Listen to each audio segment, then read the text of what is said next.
In this video, I'm going to show you how to set Windows terminal to open command prompt instead of PowerShell in Windows 11.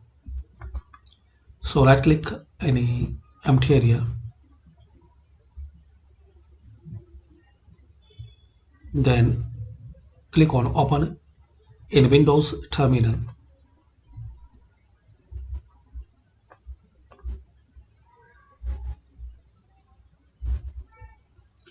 Now click on open settings, default profile. So select command prompt.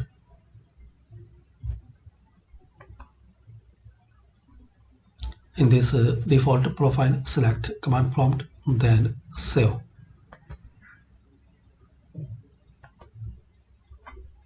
Now close it. Now try.